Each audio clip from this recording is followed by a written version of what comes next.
we find it fitting that we've been asked to speak about our book, These Schools Belong to You and Me, in a forum that's really organized around conversation. Because our book is itself a conversation. It's an intergenerational conversation, believe it or not. And it's written in alternating voices. So the chapters go back and forth. What's a little ironic right now is that we're going to talk at you about this book that's organized around a conversation. We have a short time, so we don't have a lot of time to talk about all the brilliant ideas for improving education in this book. So we're going to seize on this idea of conversation and the connection between that and education, and specifically education for democracy, which is really at the heart of our book. So I'm going to start with a quote that really is kind of the same thing that Ken was talking about. So this is a quote that John Dewey wrote in 1916, and he writes, "We have taken democracy for granted. We have forgotten that it has to be enacted anew in every generation, in every year and day, in the living relations of person to person, in all social forms and institutions." And he really talked about democracy as much more than a vote, right, that a adult casts for a representative, but rather as what he called associated living. And Deborah's schools, the schools that she created with her colleagues in New York and Boston, really drew on that concept in thinking about how should these schools be organized? What kinds of systems should we have in place? So she came to Boston, to my great, great fortune when I was living in Boston. I was a young teacher. I'd only been teaching for 2 years when she came and started the Mission Hill School. And she had already been in this work for 30 years when she came to Boston. Mission Hill School is celebrating its 20th year right now. So you do the math. She's been in this a long time. She's old, in other words. No, she is full of wisdom. And some of the wisdom that she brought with her to Boston was based on the 4 schools that she started here in New York City and dozens more that she had a hand in starting democratically governed schools. And so I'm going to share with you some of the conditions, I would say preconditions really. This is just the sort of foundation that she found were necessary in order to have democratically governed schools. So first, small. They need to be small because within them people are not anonymous and they're not interchangeable. And students are well known by the faculty, and their interests and talents are acknowledged and honored. And I would just add to that schools are small enough that the staff can meet together and have meaningful conversations. That the staff is small enough. In fact, when we first started Mission Hill, there were only 5 teachers. And we could sit around sort of a dining room table, and we met together several times a week as a whole staff to make decisions. Schools that work best have autonomy to develop a system and culture of self-governance. They accept, sorry, I'm going to look over here. I just can't see that well. They accept being held accountable for their work because they are in charge of making major workplace decisions. And schools that work best build community. They are settings that families and staff would choose if they could. They feel special to those who belong to them. And I would just emphasize the word choice there, of course, is a very, I would say, divisive one at this point in our history and education. But building community is important across all kinds of schools, right? It's essential. You can't really begin to do anything else until you build community. So I am going to turn it over to Deborah now, and she's going to talk to you about how these conditions look in a school. We're going to talk about Mission Hill School. And I'm just going to actually bring up, this is one paragraph from our, I think, 5-paragraph mission statement that we crafted together. So I turn it over to you. You just yeah. It is interesting that the last discussion was also someone old and someone younger. In the 60s, I was, by the time the 60s came, I already had children. So the 60s are sort of what I consider my contemporary life. Is it not? It's not the 60s anymore. But it's interesting to remember that when I was born, 1931, a majority of children in this country did not enter high school. Just have to remember how new the concept of education that we're accustomed to actually is, the system. We now worry about dropouts, but they weren't dropping in. And of course, college was for like 2% of the population. And the colleges were all complaining, even though they only took 2%, that their children were illiterate, couldn't write a complete sentence, and so on and so forth. Had never been taught to spell. So it's a history full of mythology and myths about what it used to be. But one thing was clear. The history, traditional long-term history going back to ancient times, was that educating the young was preparing the young to be the ruling class. And it was only for those who were part of the ruling class. The big dilemma I think, in education is that we still really have that idea. We still really treat schooling as though there were two separate kinds. If we invented it totally new, we still have ruling class schools. And in New York City, that's where we are right now, yeah. All the schools the rich people send their children to in New York City, one of which I went to, were for the ruling class. And most of them originated as schools for working class children. I went to ethical culture. It was started by Felix Adler in order to teach the working class immigrants to run their own businesses, to run cooperatives. And it was open only to immigrant working class children. By the time I went, there wasn't one such child in the school.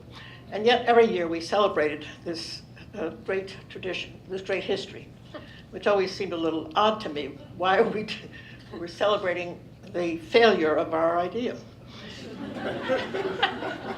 Now there is another tradition, though, which I think is important and affects Emily and I work, was the tradition of the neighborhood school, and which probably existed much from K through 8 in smaller communities. Even in New York City, K through 8 education was pretty much separated by class, and if it wasn't, the children in the school were tracked basically by class or race. When I came back to New York City in 1967, I enrolled my children in the neighborhood school, and based on something about the way I looked, you can guess what it was, they put my children in the top class.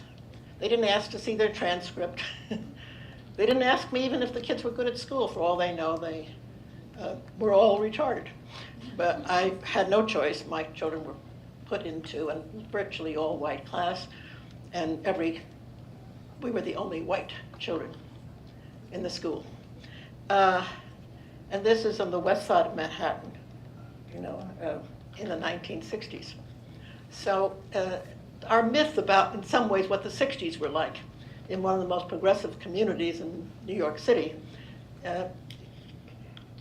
there's something interesting to me about how many, and that's one of the problems of getting old, is that you know too much about what used to be.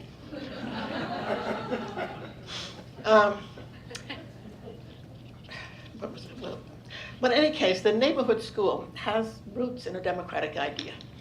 That is, that it builds a neighborhood, the small town, the city. So its origins have a democratic overtone. And the school board that ran these neighborhood schools were your neighbors, and you knew each other. You saw each other when you went shopping and to the post office, and you knew who was on the school board, and you knew what the issues were. You didn't even if you didn't have children in the school, you had relatives who were in the school, neighbors whose children were in the school. So you knew what the gossip was about the school and what needed to be changed and who was mad at who. But by the time I came along, and most of you came along, that wasn't true of the neighborhood school in New York City. When we had school board elections for our neighborhood districts, the electorate was very small. People who came to vote were very small. Everybody could vote, but the number of people who did vote were very few. I ran for office, and I figured I needed to get 300 people to put me down number one. We had a preference system. We covered the area from 59th Street to 125th Street. So you can see that most people had no idea what the issues were in the district as a whole, and nobody except my 50 friends knew who I was. But I got elected on the basis of asking each of those 50 people to find 7 people to put me number one, and it worked. But on the other hand, it was almost impossible for me. We weren't paid to know what these schools, or there were more children in this one district than in the average small city in the country. So the idea that I even knew what the schools were like all the way from 59th to 125th Street. So the democratic function of urban schools has been more complicated. I have some solutions to that, but that will have to wait. What's next, Emily? Oh, so these principles that we started with, it got long. That's only 3/5 of it. And I would change them if I were the dictator, could change them, because I would note in the opening sentence there that the task of public education is not only to help parents and teachers raise children, but parents, teachers, and the larger society. We are serving a common good, and that adds additional complications. It's not just a deal between parents and teachers. But on the other hand, if there isn't a close relationship between parents and teachers, it won't help you raise children on behalf of a democratic society. And the only thing I would disagree a little with Ken was that what we mean by something works is something we don't really discuss in this country. Test scores are if you look at the real estate section, if you're going to buy a house, they tell you what the test scores are in that neighborhood. Now, what they're really telling you is the socioeconomic class of the neighborhood. And the test scores are a shortcut because they were designed to show you socioeconomic class. And then, lo and behold, they do.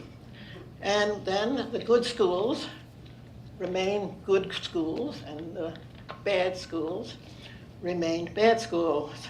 If you changed all the teachers from the good school to the bad school, and the bad school to the good school, the score changes wouldn't differ. Other things might differ. Maybe it's a good idea, but it wouldn't produce improved test scores. So the other definition of works is that it prepares the people that employers want to hire. And so it depends if the employers really want to hire 70% of the population. Their employees do not want 70% of the employers to have critical thinking skills, to be good at answering back, to be hard to con, then if schools taught that and they couldn't find any workers who weren't willing to just go along with things because that's the way the world works, they would say the schools are failing them. It might be a little harder for them to say it, but we would find a way to say it. So looking at those principles up there, there was one other. Anyway, let me go on to the next. Click. You got clicked on the next? That's all right. Okay, this is about adult culture. Now, it's amazing to me, and I came into teaching fairly late. I was in my 30s. How appalled I felt and disrespected in the adult culture. I was in Chicago at the time. In the adult culture of public schools, we were treated in many ways by our supervisors the way we then treated the children. you protected yourself inside your room, and then you were the grown-up, and you treated the children the way the system treated you. We were expected to be interchangeable parts. It wasn't important what school. If the system was working perfectly, I had no voice in where I would teach. Now, fortunately, it rarely worked perfectly, but because I was assigned. And I remember in New York, I once tried to convince, I was a supervisor for a while of a project in Lower Manhattan, and one of the teachers was being accessed, and she was being accessed to a very traditional school. And there was another teacher that I knew who was being accessed to PS3, which was an open classroom school. And they really should have been the other way around. This other teacher was very traditional. She should have gone to traditional school. So I went up to the district office and said, there's any way they could switch that? And they said, no, because once we start taking teachers' interests or inclinations into account, it would be impossible. So we can't set a precedent. In any case, they're all got a license, so they should all be able to teach in any situation. So I was very fortunate to have an opportunity to start a public school, which was an unheard of thought, in District 4 under a man named Tony Alvarado. And eventually we started 3 elementary schools and a secondary school in East Harlem, and 20 other small self-governed schools were started under Alvarado. So you had a choice as a parent between your neighborhood school and these 20-something alternative schools. Right, they were not charters at that time at all. No charters at that time. They were the equivalent of charters, but they were part of the district. Right. And they required us to work out an arrangement with the union, which they were very happy to do at the time, to give these alternatives more flexibility in hiring, quote, firing. And then the biggest thing that you realize when you want to develop an adult culture is adults have to know each other. And in most schools, that's really impossible. I mean, you pick out a few people who are your friends, and you have the same lunchtime, and you maybe figure out whose room you're going to meet in for lunch. But if you have 100 teachers, all of whom have different lunch periods, or scheduled in different times, have off different periods. If they're lucky, they have off 1 period a day, but that may not be with the same time that people they would like to collaborate with. So once a month, they have a professional development day. This is in my day. You don't come to school till the day before school starts, and teachers leave school the exact same hour and day that children leave school. So if you picture, you wouldn't start a summer camp that way. You wouldn't start any other collective, collaborative environment with as little time to get to know your colleagues, much less to make decisions. So one of the big things we did in our school was to rearrange the schedule, and I haven't got time to tell you all the creative ways we did it, so that teachers had a lot of time to get to know each other, visit each other's classrooms, critique each other, and meet together. We did in Boston, when we did this in Mission Hill, for various reasons, we were able also to pay teachers something extra for the fact that they were playing 2 roles, classroom teachers, and they were taking on many of the roles of the principal of the school. I had limited power. The only things I could veto were if it was a matter of health and safety. And I did once get into an argument with some teacher who had forgotten to bring her driver's license, and she was about to drive the kids somewhere. She said, but I have it at home. And I said, I'm vetoing that. The only other grounds that was of grounds of civil rights, if I felt there was something going on that was discriminatory.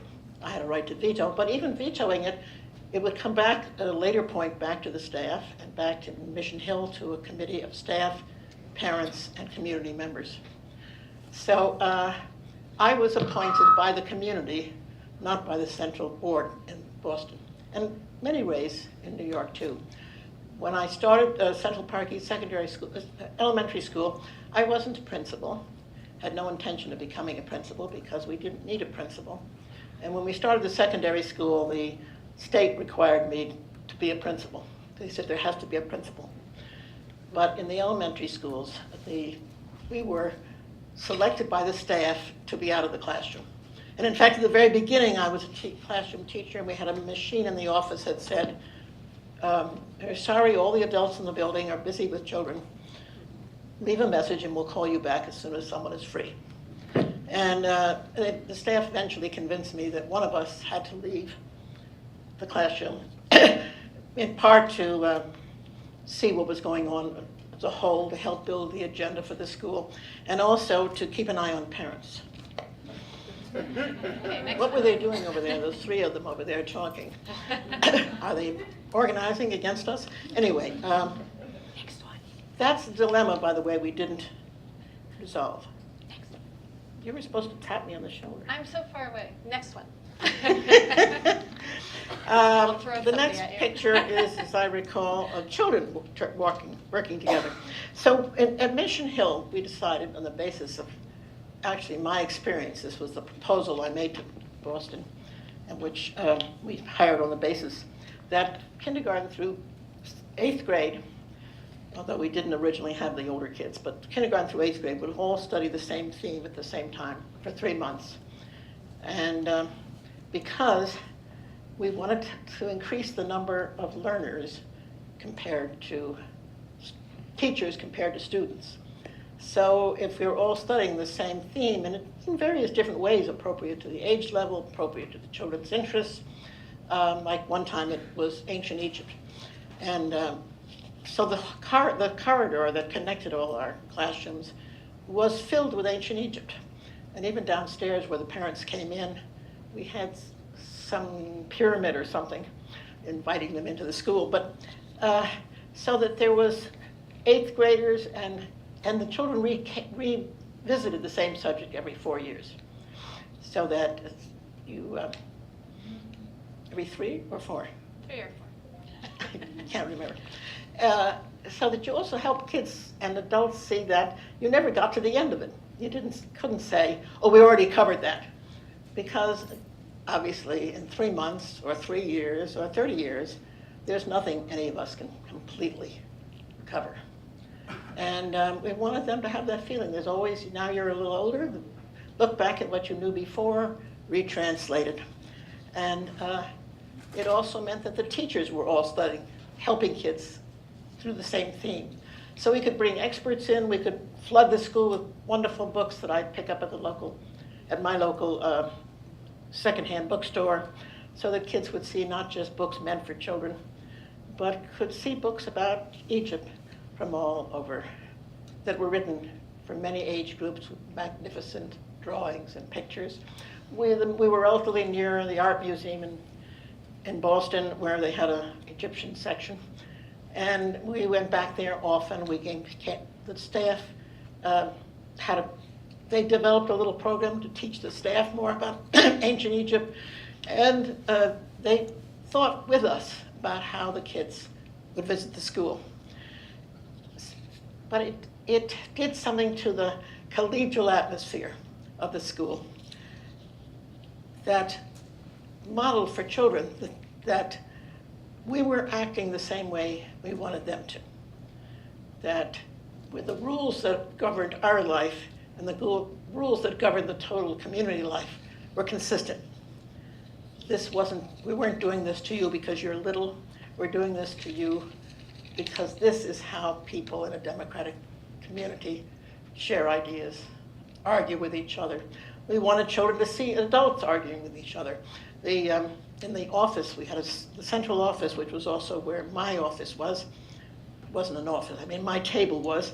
I particularly enjoyed having conversations with the people downtown when I was mad, because I wanted kids to overhear that the struggles I was having with authority. And we wanted to break down this notion that the problems of discipline and authority are some particular ones for younger children. We all struggle, and we want children to grow up knowing how to resist authority, not just on how to cooperate with authority.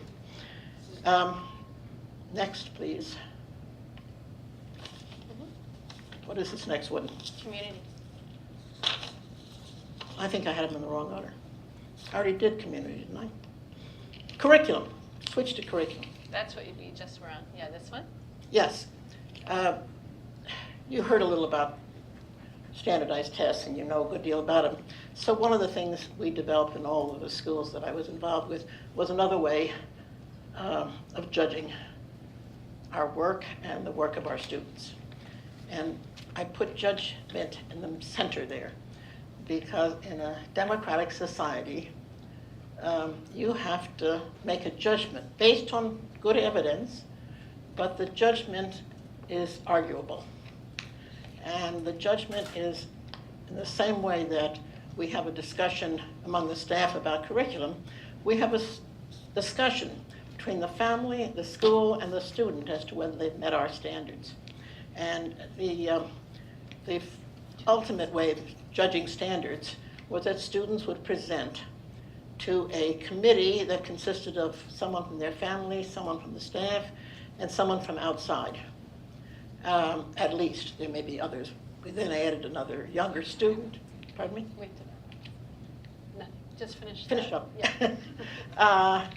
And the student presented and then defended the work. People could ask him or her questions. How would you do this if you did it again? Why did you use this, believe this source and not that source? And then the student could stay in the room, but they could leave, which most of them did, while we would argue among ourselves about whether that was passing, whether that was honors, whether that was passing, or whether student need to go back and do parts of it over again. And the 30 schools in the consortium that was mentioned earlier in New York City, the 30 high schools, that's more or less how they graduate their students also.